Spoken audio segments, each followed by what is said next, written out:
And now let's talk about Karnataka. The Congress government in Karnataka continues to battle a growing political crisis. Just days after the Chief Minister D.K. Shivakumar expanded his cabinet, now it's been more than weeks.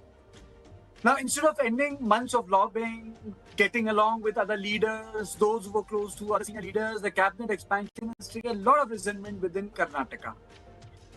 Those who were left out resigned. Public protests took place. Some even tried to say that they are going to retire, take a sannyas from the politics. The party has gone into full damage control mode.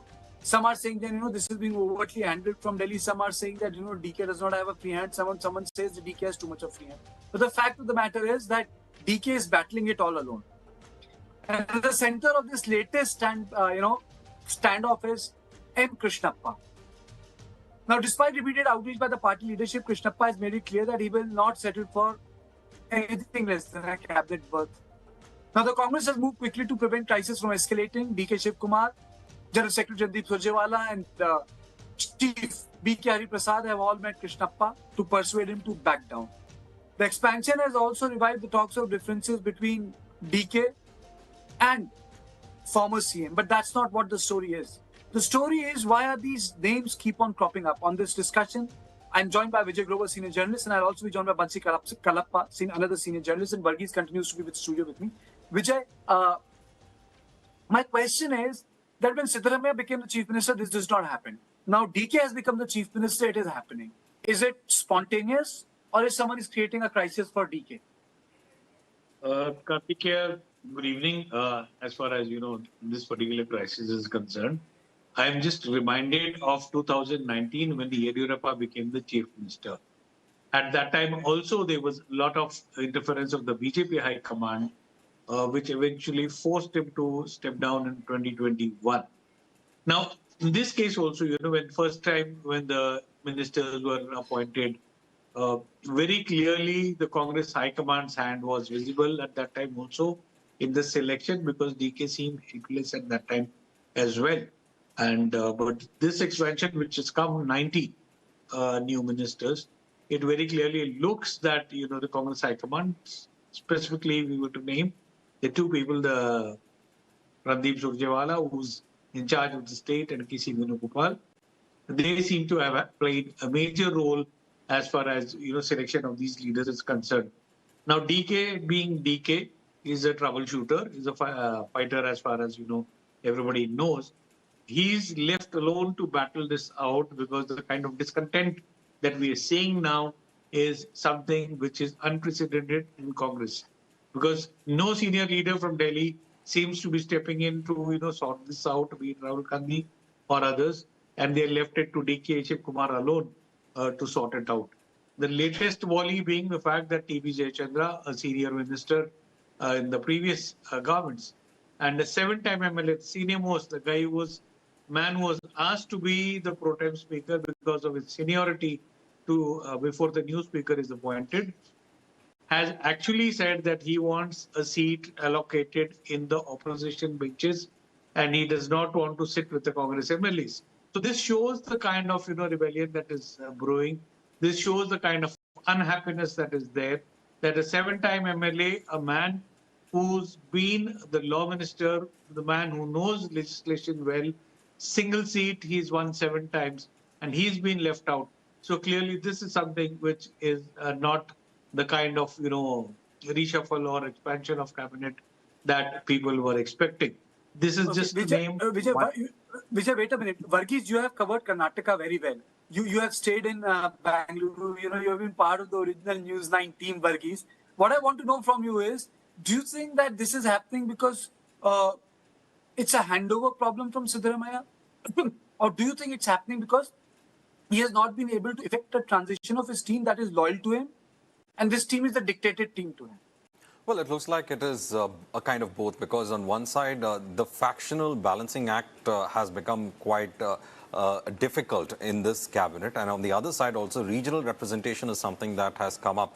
Now, balancing all these factors together, and also to ensure that loyalists of a certain leader is accommodated, has been going on for some time. The talks have been extended, but it looks like that kind of DK trying to have his imprint as well is what is probably leading to this kind of a situation where you have unmet ambitions also within certain ranks. And that is something, there were promises for them that was also made. And just like how D.K. Shivakumar was also given the promise of becoming the chief minister, there were promises made to a whole lot of ambitious leaders in Karnataka. And Karnataka, or rather in the Congress in Karnataka, it is not a leadership that is run by one person or one. There are multiple leaders. There are strong regional leaders that have to be accommodated. So in this particular case, what you're saying, Krishnappa coming up and saying, or Sangamesh coming up and saying, are technically unmet ambitions, and also regional and caste representations that are also being looked at. So the Fine Balancing Act has not happened.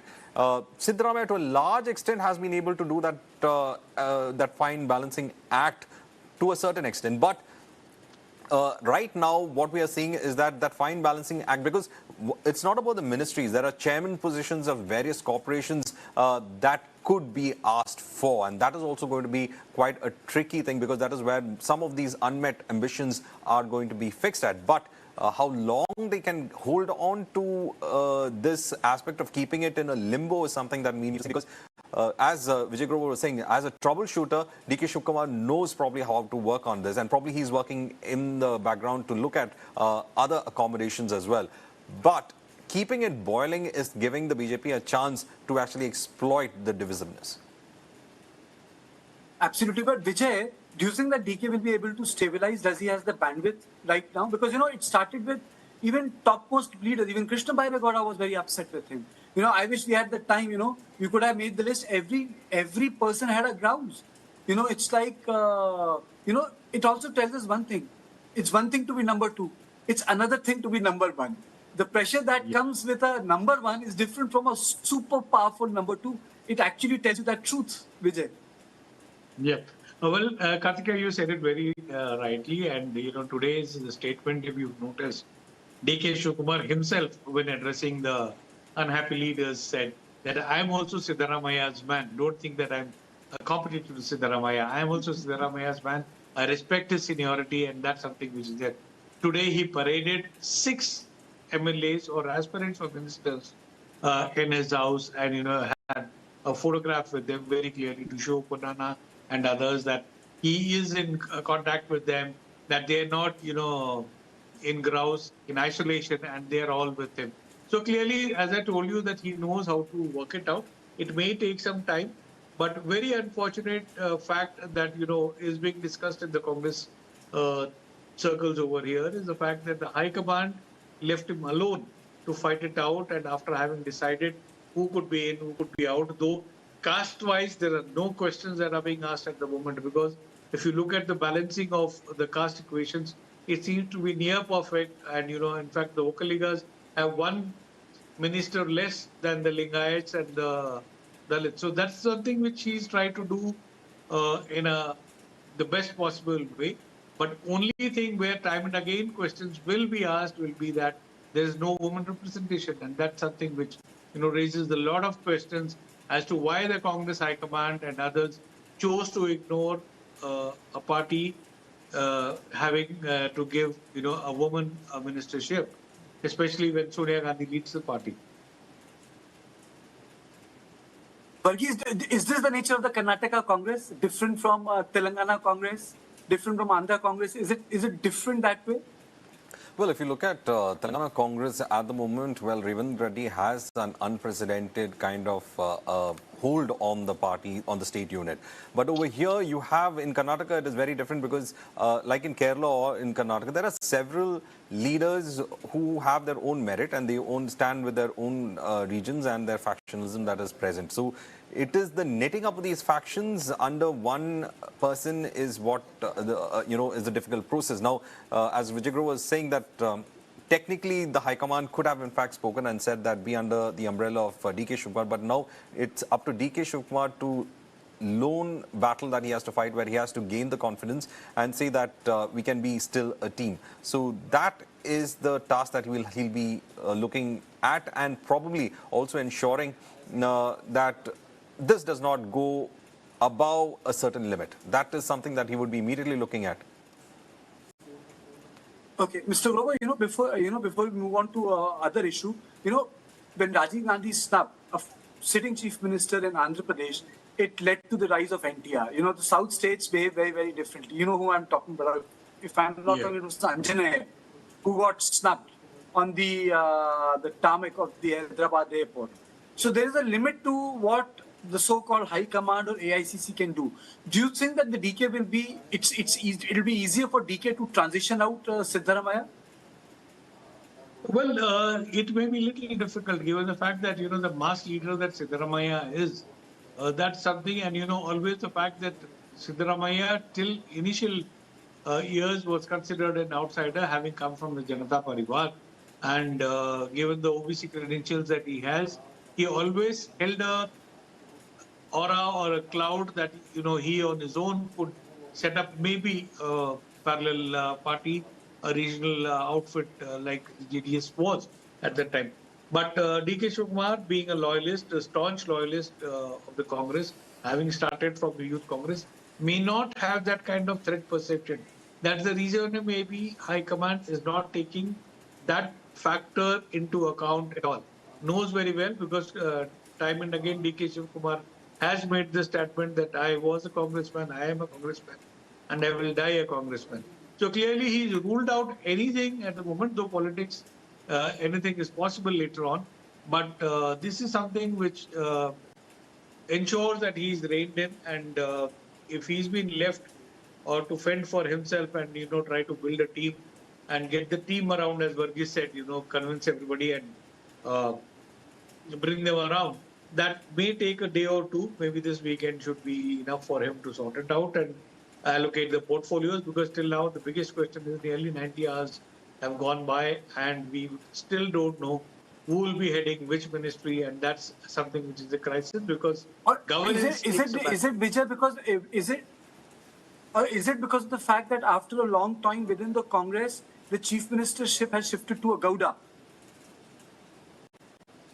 Well, yeah, that could be it could be a factor, but as I told you, it's not that, the caste could be a factor. Yediyurappa also came with a very strong caste credential as the tallest Lingayat leader and continues to be one. But even then, the BJP High Command had forced certain decisions on him, and, he felt uncomfortable till such time in 2021 that he opted out of the chief ministership. So very clearly, the caste could be one of the factors, but this is not what is holding D.K. Shivakumar back. He knows he has the opportunity, he has the age to decide, because the first statement that he made in his constituency was very clear. I don't want to be a chief minister for 2 years. I want to be a chief minister for 7 years. So he's got his plans in mind. And even if there is some kind of ignominy he has to face today because of, some decisions of one or two individuals in Delhi, I think so he'll be willing to brace it out and then take it forward from there till such time that he has a stronger grip on state politics. Okay, and a very closing comment from Varghese. Varghese, there's a phrase in English called, you fish in troubled waters. Why is BJP failing to fish in troubled waters? Why is BJP not able to make best of it, Varghese? Well, as of now, I think they are on a wait-and-watch moment. They think that it has not yet reached a point where you can see a rebel leader emerging and, splitting away as they have seen in other places. And plus, they know they are dealing with someone known as D.K. Shivakumar, who has, in fact, been able to stop some of their political moves and who has been a very calculated politician when it comes to the BJP. He has been able to analyze what next moves that he could make. So they know that he would be moving quite swiftly on the ground in his own party, and therefore they don't want to in fact engage in something that would in fact backfire tomorrow. So they would be waiting and watching, and then probably if they think it is reaching a point in which it's not going to be in the control of D.K. Shivakumar, then is when probably they will in fact go ahead and intervene as such. A lot of critics would say that instead of wait, watch and move, they are doing wait, watch and rest. But well, ultimately it entirely depends on a political party what they make of best of the mess of the neighbor. But thank you, Vijay, so much for joining me. And Varghese, you please continue to stay with me, because now we are moving on to our third on point. And this is about the Islamic NATO. And this is about the three-country alliance that has come up. What does it mean for India? Where do we stand?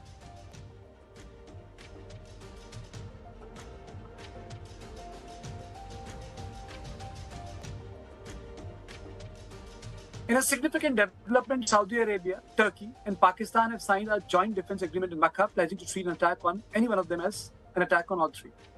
The agreement comes at a time when the region is witnessing one of the most volatile phases in the recent years since the escalation of the Iran-Israel conflict earlier this year, happened. And allied groups carried out missile strikes, and Iran attacked Saudi Arabia and the Gulf states.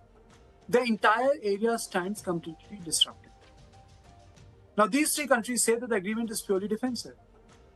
According to the joint statement, the pact is aimed at strengthening collective security, enhancing deterrence against aggression, and promoting peace and stability across the region. Turkish officials have also clarified that agreement is not directed against a specific country and remains open to regional partners.